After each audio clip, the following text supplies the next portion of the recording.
Well, thank you very much, Rhonda. That was a very thoughtful introduction.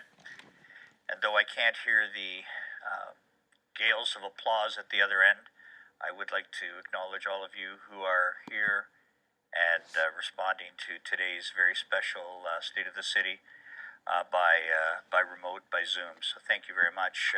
Et bonjour tout le monde. Good morning, and thank you again. My thanks as well to the Chamber of Commerce for hosting this event as it has for the last 43 years. Let me acknowledge and commend Graham Henderson for his work in ensuring this remains the largest gathering of its kind in all of Canada, virtual or otherwise. We're grateful for the leadership that you, your team, the Chamber Board of Directors, and all the volunteers who provide such great support to London's business community. I get to say thank you, and it's extremely sincere. I'd like to acknowledge all the mayors and regional chairs who are in attendance, as well as MPs, MPPs, and First Nations chiefs, and all other dignitaries, all of you. There will be an acknowledgement at the end of this session more formally to say thank you to you. But let me also recognize the City of London workers. Allow me to do that with union executives and members, as well as our senior leadership team, led by City Manager Lynn Livingston. The support and cooperation we have enjoyed from each of you has been phenomenal, because you've demonstrated leadership. You've demonstrated a resolve to serve our city with distinction. Similarly and equally important, my sincerest thanks to those with whom I have the pleasure to serve as part of London City Council. I'd like to give special recognition to Deputy Mayor Josh Morgan. I consider Josh a voice of reason and a pragmatist to the core, something that's increasingly rare in this political climate. He cares deeply about our city and the people who live here, and I'm grateful for his support. This, as we know, is the final state of the city before October's municipal election, and regardless what voters decide, we know the next council will appear different from this one. It's important then for me to address my colleagues in this setting to celebrate their hard work and recognize their commitment to all Londoners. Because over the last 4 years, there have been debates and there have been divides. However, on the issues of greatest importance and of most significance, I'm extremely proud to say that this council is united. There's no division on climate change. There are no close votes when it comes to caring for London's most vulnerable. When it matters most, London City Councillors stand as one. It is my honor to serve alongside of each of you, and your contribution to London will be felt long after this term is concluded. Where matters of time and calendar are concerned, I'd also note that Groundhog Day is next week. I point this out because everyone may feel as if they're playing starring roles in the famous movie of the same name. The calendar reads 2022, yet in many ways it represents a repetition of 2021 and 2020. Consider this. At last year's State of the City address, on that same morning, thousands of businesses were coming out of a nearly 7-week lockdown. 1 year later, on this day, a separate round of restrictions are due to end next week. I described the state of our city last year as tired, anxious, weary, and frustrated. 1 year later, well, those descriptors still apply, although I'd add caring, determined, and resilient. Perhaps one more, exhausted. And truly, how could it be otherwise? COVID has dominated our lives on a daily basis for some 2 years now, and it continues to do so. This is unlike anything any of us have ever known. And after all we've been through, after all we've sacrificed individually and collectively, let's be blunt. Many aren't only exhausted, but perhaps most concerning, those who've done the right things and continue to do the right things may be left to wonder, well, what's the point? Does any of this really matter? But I'm here to tell you from my heart that it does matter. It matters more than you know. Those aren't just empty words or rhetoric. They're born out of fact and in lives saved. Because if not for you, you who have done the right things, the waves of infection and hospitalizations we've seen recently would have been exponentially worse. Without you, countless numbers of people would have lost their lives. Without you, these restrictions, soon set to expire, measured in weeks, would have undoubtedly been measured in months and longer. Our economy would have been in ruins and our healthcare system in a state of collapse. And you prevented that. And that's why doing the right thing does matter, even when it means enduring the slings and sneers from those who do otherwise. All of us should be exceptionally proud that London is among the top 5 most vaccinated jurisdictions in all of Ontario. And that pride should swell even further when we think of thousands of Londoners who have fought this battle on the front lines day after day. The grocery store staff, the delivery drivers, our restaurant staff, where restaurants have been hit so hard during this, our essential service workers, our first responders, and our healthcare heroes, and so many more who could and frankly should be mentioned, but time does not allow. Here's what I know. Omicron is subsiding, and by all indications, that decline should happen quickly. And when it does, this may well be remembered as the storm before the calm. That is my hope. However, if the pandemic has taught us anything, it is that hope is not a strategy, and therefore a strategy is required to ensure that hope is realized. To that end, I have 2 requests from our provincial and federal government partners. Number 1, unless or until we get serious about the unvaccinated, we can be certain that a future variant and the one after that will all but guarantee the same outcome. And so long as 1 out of 10 people refuse to take the most basic of precautions, our healthcare system will always be at risk of being overrun. Surgeries will be seriously delayed or cancelled because those who overwhelm our hospital beds and intensive care units are overwhelmingly the unvaccinated. And it boils down to this. 90% of our society, those who have done the right things repeatedly for over 2 years, simply cannot be expected to continue doing the heavy lifting in perpetuity for the 10% who refuse to do the bare minimum. I don't have the legislative tools to effect a solution, but it's obvious to me where and to whom our efforts should be focused. My second request. There's an absolutely urgent need to begin a national conversation about healthcare capacity in Canada. This was an issue prior to COVID, and it's been the dominant issue throughout the pandemic. Canada ranks 41st out of 137 countries around the world when it comes to healthcare capacity, according to a recent analysis which includes nurses, specialists, physicians, and hospital beds per capita.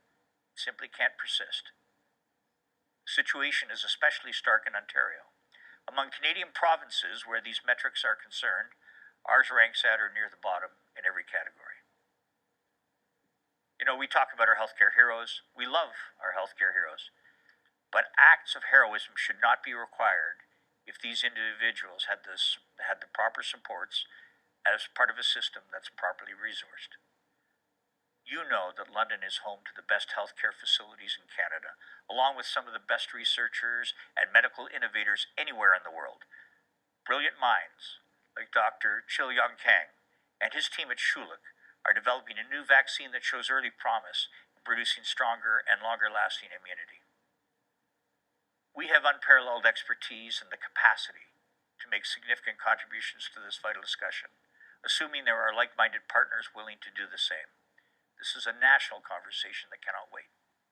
We have done so much through this pandemic, but again, London is ready to play a leading role. In the short term, COVID will become manageable, treatable, and preventable.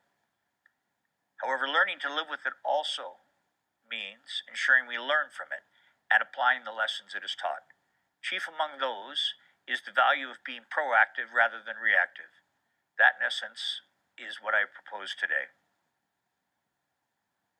And despite our COVID-related fatigue, our exhaustion, our malaise, perhaps in some ways because of those things, we have never needed reason to cheer or reason to join together in common celebration as much as we have needed over these last several months. So a few examples. First comes from the London Majors, winning the Inter-County Baseball League Championship for the first time since 1971. A championship decided at historic Labatt Park, the oldest continually operating baseball grounds in the world. It came from the London Beefeaters, Ontario Football Conference champions for the first time in franchise history. It came too from our Western Mustangs, once again the best university football team in all of Canada, and once again reigning Vanier Cup champions. In most other cities, any one of these achievements would be more than enough for a single calendar year and great celebrations. Well, not in the Forest City, or as it's now known, post-Olympics, Canada's Golden City. From quite literally start to finish, London athletes in Tokyo captured the attention of our entire country and put the world on notice. So think about this. The Canadian flag bearer for the opening ceremonies is a Londoner. 4 of our country's 7 gold medals were linked to Londoners, and one of these gold medalists, decathlete Damian Warner, was also the flag bearer for the closing ceremonies. Another, swimmer Maggie McNeil, named Best Female Athlete at the Olympics. No other city in Canada produced more golds than London. Fun fact, if London was a country, we'd have more gold medals than 184 of the 206 nations that competed in Tokyo. That's our London. And as a result, and until someone proves otherwise, London will remain Canada's Golden City. Hey, but we don't stop there. That's not all. We are officially Canada's City of Music. That's straight from UNESCO, the United Nations Educational, Scientific, and Cultural Organization, UNESCO. Back in November, after a long process, UNESCO, based in Paris, France, designated London as a city of music. We are the only city in our country with that designation. This provides incredible opportunities, especially as our economic and social recovery from COVID begins. While there can be no doubt we earned the designation, starting this spring and beyond, we are going to prove why we are, without question, Canada's City of Music. London's internationally recognized UNESCO City of Music designation will build better infrastructure, reorganize the core, redevelop a skilled workforce, and create more memorable experiences while attracting greater events and new visitors to London. Music can and will serve as an important contributor to London's community recovery and renewal, while offering a sustained economic boost to our city.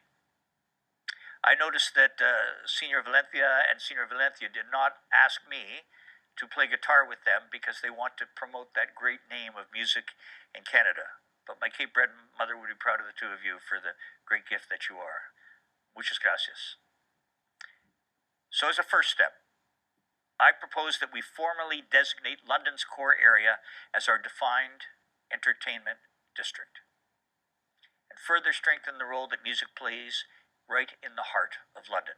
We will explore how we can streamline approvals for projects in the entertainment sector and better identify opportunities for investments for entertainment infrastructure. To do so, we need to let the music play. And in that regard, we will develop a new sound bylaw for outdoor concerts and events. Looking ahead, there are also tremendous opportunities to reinvigorate London's downtown and core area through effective partnerships with the private, non-profit, and institutional sectors. London's post-secondary presence in downtown is strong, with Fanshawe College and now Western University signaling their intent to grow their footprints. We are so proud to have Fanshawe and Western in this community. People sometimes do not realize how critically important it is to have higher education, post-secondary institutions of their caliber right in their city, and we are blessed to have them both. And we will explore, alongside our partners, to create new experiences in the core and new opportunities for London's music talent, and our connection to global music talent to succeed and thrive right here in London through investments into incubation capacity for the music and cultural sectors. By taking deliberate steps to embrace and support our music and cultural industries, we will generate new energy and excitement in the core. We will drive economic benefits and increased business engagement. We will foster new employment opportunities while bringing in more events, creating more internationally recognized spaces, and welcome world-class artists to London as we continue to develop incredible talent in our community. We will build on the success of the Junos, the Ontario Country Music Awards, the Canadian Country Music Awards, along with our phenomenal local music, theatre, culture, and arts venues. We will look to the leadership from Bud Gardens, Aeolian Hall, the Grand, London Arts Council, the Palace Theatre, London Music Hall, RBC Place, and so many others to work with us and to work with Corey Crossman from the city to exploit our talent for such opportunities. Now is an exceptionally exciting time for London. We have much to look forward to and many future celebrations to share. I know these moments have at times been increasingly difficult to find. In fact, Londoners spent much of the last year enduring and comforting each other through trauma, the likes of which few other communities have ever experienced. I think of a toddler who lost her life falling from a high-rise apartment balcony in Old East Village. I think of countless blue ribbons and blue porch lights in honor of Alexandra Stemp, the little 8-year-old girl guide who was tragically struck and killed by a vehicle at Wonderland in Riverside, and I think of the many injured that night. These families have experienced heartbreak beyond measure. I think back to September and the painful, visceral conversations surrounding sexual assault and gender-based violence in wake of trauma experienced both on campus and off. And to this day, I think of June 6th. I think of Salman Afzal, Medea Salman, Yumna Afzal, Talat Afzal, and I think of Fayez Afzal. Look, we all remember what happened, and we must never forget why it happened. It was a terrorist attack, an act of mass murder, and a grotesque expression of hatred rooted in Islamophobia. It was, without question, London's darkest hour. The magnitude of what happened to this family and to our Muslim community at large can make us ask who we are as a city and who we are as Londoners. We now live in a time and in a place where thousands of Muslims, our family members, our neighbors, our friends, co-workers, when they're out for a walk and through no fault of their own, may be looking over their shoulders. But we have an obligation to them and to each other. We have an obligation to the memories of the Afzal family. And above all, as Londoners, we have a moral obligation to Fayez Afzal. So, all of us must now confront the question, so in what kind of community, what kind of city, what kind of country will that little boy's recovery take place, physically, mentally, spiritually? It must not be one where clothing and religion marks one for death. Instead, it must be one where we can celebrate a Londoner who attends the same mosque, practices the same religion, who wears a hijab, and who today is welcomed with open arms as the first Muslim woman to serve on London City Council. Ours is not a community where Londoners look the other way, pretend not to hear, or to keep themselves while hatred goes unchecked. Instead, it is one where, in the days that followed, thousands of us, people of all ages and backgrounds, walked our streets together, where strangers comforted strangers at the site of the attack, and where children, with messages written in chalk, left notes and promises of a brighter future. Ours is not a community where hatred that claimed the lives of the Afzal family is allowed to fester, in both ways subtle and overt. Instead, it is one where words are backed by action. The creation of an entire anti-racism and anti-oppression division at City Hall to drive systemic change on what is clearly a systemic issue. Bringing together voices from across the country as part of a national summit on Islamophobia, listening instead of talking. This creation of the anti-racism and anti-oppression division is so significant because, and one of the things that we have done, we have overhauled our community grants program to ensure that 86% of the funds go to organizations doing anti-racism work and efforts focused on equity and diversity, and that marks an important statement of who we are. Through these measures and so many more, this is how we begin to uphold our obligation to 9-year-old Fayez, and through him, how we honor his sister, his mother, his father, his grandmother. It's how we ultimately reclaim our collective humanity and restore dignity for all Londoners. But you know, Islam is not alone in being targeted for senseless violence. Anti-Semitism is sadly too common. Anti-Black and anti-racism, anti-Indigenous discrimination, those remain prevalent. The recovery to date of more than 1,200 children buried at former residential school sites across our country, well, it repeats a cycle of generational trauma for Indigenous communities. The arson, just 2 months ago, of an Indigenous-led shelter on River Road is a piercing and painful reminder that this is not only an exercise in confronting our past, it is one that continues to this day. Here is what I know. The path towards truth and reconciliation is long and at times uncomfortable. The destination speaks in a fundamental way to who we are as human beings and what we hope to become as a community. I believe Canada is the greatest country in the world. This is also a country whose complex history is marred by racism and violence against Indigenous peoples and other minority groups. Both of those statements can be true. This is not a call for cancellation, nor exuberant celebration. It is a plea for truth, understanding, and true reconciliation. In many ways, and especially in our city, these last 12 months were a time to grieve, a time to empathize, and a time to listen. We will continue to do those things, although in addition, and especially in 2022, this must be a year for action. The stakes are simply too high to do otherwise. People's lives are literally hanging in the balance. In the last year, homeless Londoners were dying at an unprecedented rate. According to some estimates, that number was 1 person every week, a dramatic increase from the year prior. If not now, then when?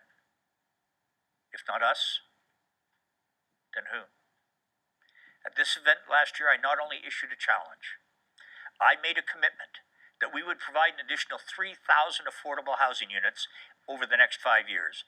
London had just become the first community in all of Canada to achieve functional zero when it came to veterans' homelessness. We must do the same for chronic homelessness, period. I tell you this, politics isn't just what you believe, it is what you prioritize. And let me be clear, and in no uncertain terms, we have prioritized our most vulnerable, and this cause, like no other city council, will be London's legacy. Since last year's State of the City address, we've made historic investments. Our roadmap to 3,000 units has been unanimously endorsed by council, and this is now an exceptionally detailed plan, albeit with a $1 billion price tag. And we are not doing this alone. This is a multi-pronged approach consisting of the City of London, other orders of government, and the community at large. And why? Because this is an issue that impacts us all, and so it is one that requires our collective efforts. It requires our collective empathy and compassion. It also makes economic sense. Countless numbers of studies and research demonstrates that the costs associated with housing are exponentially less than the costs associated with homelessness. And while this is a 5-year plan, I am heartened by some of the early signs of progress. Did you know that starting this year, thanks to a $68.5 million investment from Council and with support from the CMHC, the London and Middlesex Community Housing will repair and upgrade more than 2,000 units. We also approved $11.2 million to support the Vision Soho Alliance, a first-of-its-kind partnership among 6 local nonprofit organizations with great financial support from others, all of whom are working together to create the single largest affordable housing development in London's history. This plan will see a total of 650 units, 400 of which will be affordable, built on the former Victoria lands, hospital lands, and construction has already started. It's exciting. The progress in subsequent years, though, will only accelerate. We have overwhelming support from our provincial and federal governments, from nonprofits, and an endless list of support groups and agencies. We also have support from ordinary Londoners doing extraordinary things that make a difference for our most vulnerable. Volunteering time, donating to fundraising drives and hamper programs, or self-described charity grandma, a London woman who hangs hundreds of handmade toques from trees in Victoria Park, free for those who need them. Another key contributor to our housing effort must be our development community. We need your increased participation as we work collaboratively. I don't think there's any question the City of London is a committed partner. Despite the pandemic, we issued more than $1 billion in building permits for a 6th straight year, and this time it happened faster than ever before. The value of that construction has also skyrocketed, worth more than twice as what it was in the previous year. Now, many developers have come to me acknowledging London has been good to them and good for business. They want to give back, and they want to help. Let me say, in no uncertain terms, this is how you can help. Continue to work with us. Continue with our community, working with us, and together let's become the first city in Canada to achieve functional zero for chronic homelessness. Your legacy will be measured in the lives saved on the street, not the cranes in the sky. Our developers, our builders, and our construction workers are the best anywhere. They prove that time and time again. In fact, most recently, London ranked first amongst 10 cities across our country, analyzed by the Municipal Benchmarking Network, when it came to new housing units per capita. Did you know we outpaced Toronto, Calgary, Montreal? So imagine what it would do if we had that same enthusiasm, that same dedication and innovation applied to affordable housing.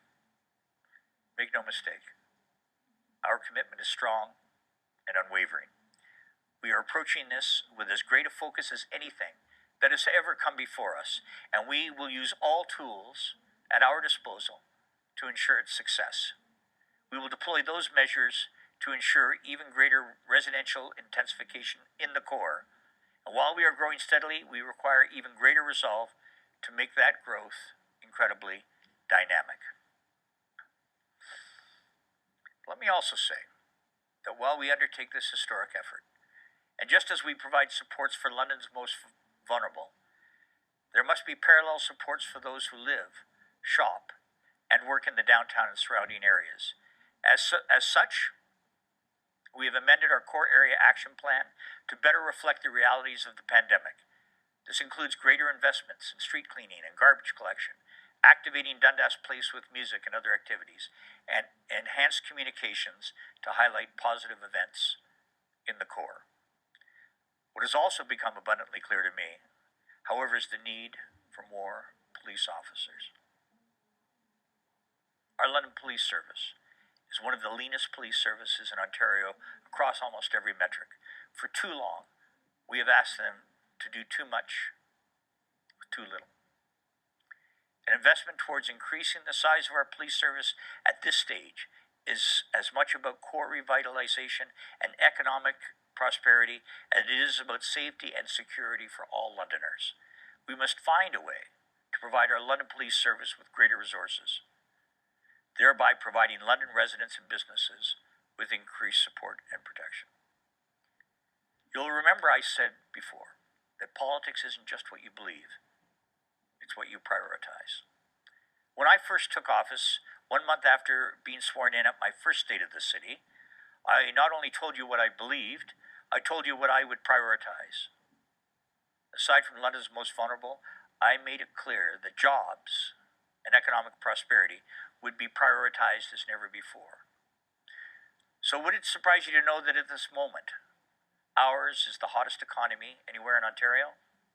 In fact, not only is London the best performing economy in all of Ontario, according to Stats Canada, our record is unmatched anywhere in the country.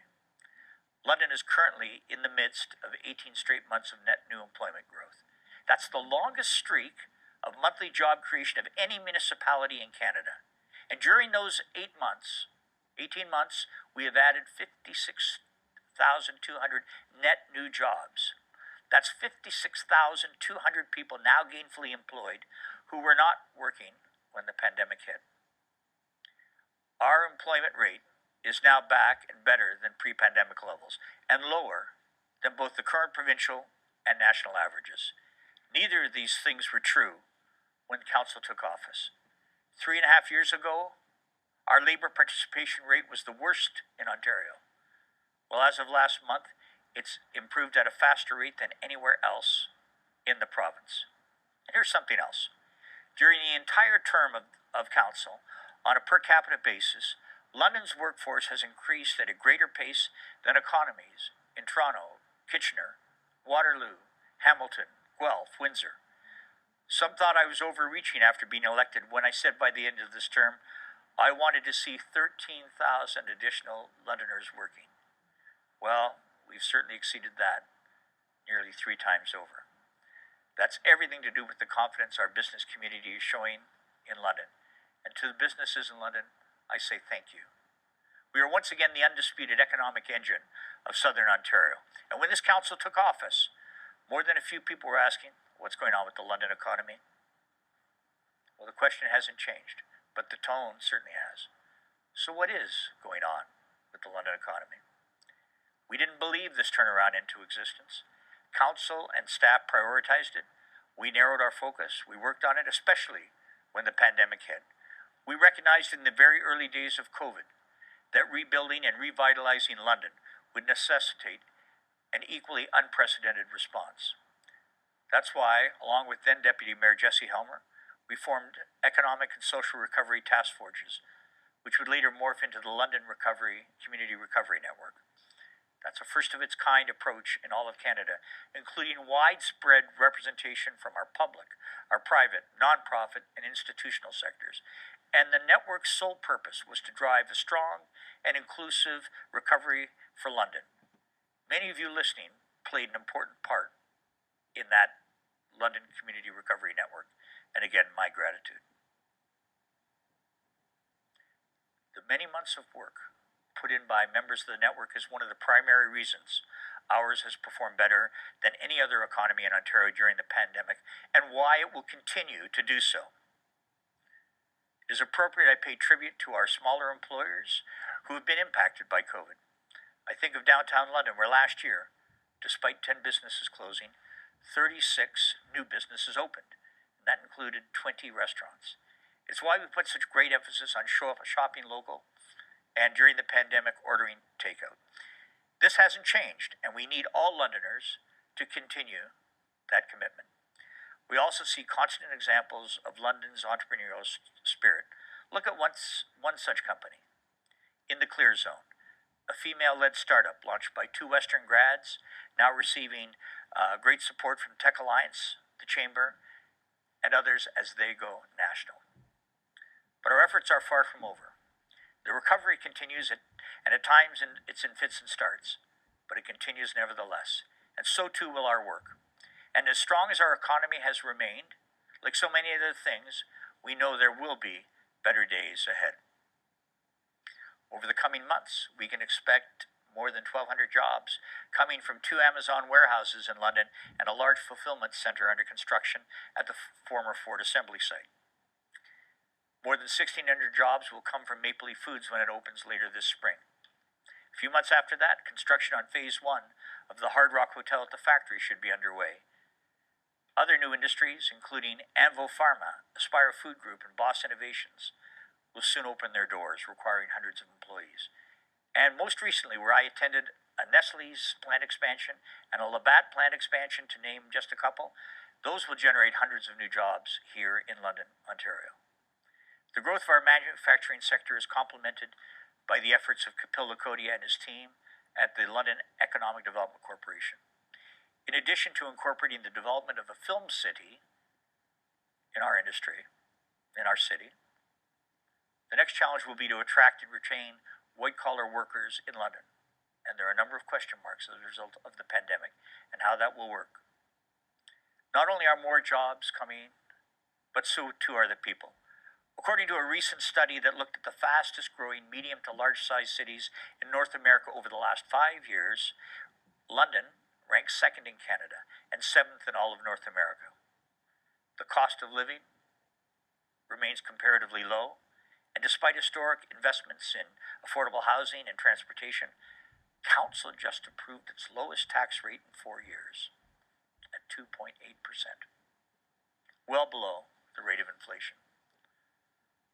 So with all of these jobs and all of these people, what becomes obvious is the need to improve how we get around, especially to areas where many of the jobs are located. This is something the London Transit Commission is working hard to achieve. Despite the pandemic and despite an operator shortage, there are plans in place to extend transit into Innovation Park through a new on-demand service. There are also plans to expand service to the Huron and Robins Hill Road area. The timing, however, depends on how fast we can recruit, hire, and train new operators. In the same way, we've proven ourselves the undisputed economic engine of southwestern Ontario. We are also the region's transportation hub. The provincial government has said as much on multiple occasions, and it's why I was given the responsibility around this time last year of chairing the Southwest Ontario Transportation Task Force. This includes representation from mayors and Indigenous communities across the region with a mandate to augment connections between rail, bus, road, air, water, and local transit service. We've been meeting regularly over the last 12 months and are in the process of finalizing a list of recommendations to be submitted to Ontario's Minister of Transportation in March. It'd be premature for me to share details of our draft report. However, I can say there will be recommendations for enhancements in the short, medium, and long term to all modes of transportation. That includes rail, transit, and active transportation, all with an overarching focus on regional intercity connectivity. And while I'm excited to share our specific recommendations as soon as we're able, the wheels are already in motion, pardon the pun, on several fronts. For example, last month, Council endorsed the creation of a downtown transit hub where public transit and rail service will converge. This is in addition to bike storage, e-vehicle charging, those stations there, shuttles, scooters, and car shares. The purpose is not only to make it easier for Londoners to get around, it is equally vital to ensure people from major regions can get to and around London with greater ease. Imagine I'm only halfway through. Just a little bit left. The strategy is similar with the arrival of GO Transit. As of today, it's no secret the service is limited, especially if you're going to Toronto. But the fact is, London now has a stake in the ground, and it's an important first step. And it's exponentially easier to build on something than it is merely to talk about something. The reality is, Metrolinx would not have spent $2.5 million on a 2-year trial just to see it fail. I expect their presence to grow in and through London, and for that I appreciate the work done by Metrolinx in the province. Here's a fun fact. Despite a temporary reduction in service due to COVID, our Via Rail terminal remains the 4th busiest in all of Canada. London matters. The provincial government recognizes this. The federal government does too. And that's why they're in the process of studying how to provide faster, more frequent, and more reliable rail service out of London. These efforts will improve our connectivity to Toronto, through southwestern Ontario to Windsor and Sarnia. That's a priority. We also need to recognize as a transportation hub that in the same way we look at Toronto, others look to London. They want to come here. And of course, we want them here. That's one of the most immediate benefits of our GO Transit service. Don't think only of Toronto. Think of the greater frequency of service between London, Kitchener, Waterloo, St. Mary, Stratford. These are all incredibly important areas for our region, especially in our ever-expanding tech and tourism sectors. And while all this takes place, work continues on building out our own rapid transit system here in London, the largest infrastructure project in our city's history. In less than 4 years, we not only secured record investments from our provincial and federal partners, we have shovels in the ground. Just a few weeks ago, work was completed on the first phase of construction of what's known as the Downtown Loop. Work on the remaining phases will take place this year and next. The East London Link, which connects downtown with Fanshawe College and the airport, starts this spring, while work on the Wellington Gateway begins next year. Each of these represents generational and transformative changes to London's transit system. This transformation, by the way, includes a shift away from diesel and towards a fully electrified bus fleet. Now, that was something I announced 2 years ago at State of the City. And after a lot of research, and in spite of COVID, we're moving forward. Just last month, in another unanimous vote, Council approved $26 million to begin the process purchasing 10 electric buses and 7 chargers. With this initial placement approved, I believe it will lead to even greater contributions from our provincial and our federal partners. This will only accelerate the conversion to an electrified public transit fleet. And why? Well, locally, greenhouse gas emissions from LTC buses represent as much as 40% of total emissions, either controlled by or directly influenced by the City of London. Electrification remains one of the single most impactful things that we can do as a city to achieve our goal of net zero greenhouse gas emissions by 2050 or sooner. More details on how we plan to thoughtfully and aggressively address what this council has declared to be a climate emergency will be declared next month through the release of our Climate Emergency Action Plan. I'll say it again. Politics isn't just what you believe, it's what you prioritize. Remember when I first took office, just 1 month after being sworn in at my first State of the City, I not only told you what I believed, I told you what I would prioritize. Those priorities were then what they remain today: jobs, transportation, and supporting London's most vulnerable. In the same way this community has come together during the pandemic, during moments of great joy and times of unimaginable sadness, we have likewise rallied in support of these 3 key priorities. However, no municipality can do it alone. We continue to require support and cooperation from our provincial and federal government partners. Regardless of political affiliation, London has been blessed in that regard, and we've enjoyed phenomenal support from our local members of Parliament and provincial Parliament. And to them I want to say thank you. You know, I've spent considerable time this morning detailing what together we have accomplished. I'd like now for a moment to share with you what I have learned. More than anything, I've learned that every time we Londoners have had a chance to turn inward, to think only of ourselves, we have instead chosen to look outward and to think of others. Londoners believe in each other, and they believe in our community. We're not merely a city, we're family. And families celebrate together, families grieve together, families succeed together. We've got a city to love, so let's wrap our arms around it. Let's put our heads together and let's lead. These are the traits of a great city, one that has proven itself capable of withstanding unimaginable trauma, while at the same time allowing us to build a fairer, more prosperous, and compassionate London. So let's not only continue believing in each other, let's ensure we prioritize each other, that we always prioritize the city we love and call home. And while the state of our times is unprecedented, the state of our city is strong. Ladies and gentlemen, it is my privilege to serve. Thank you. Merci.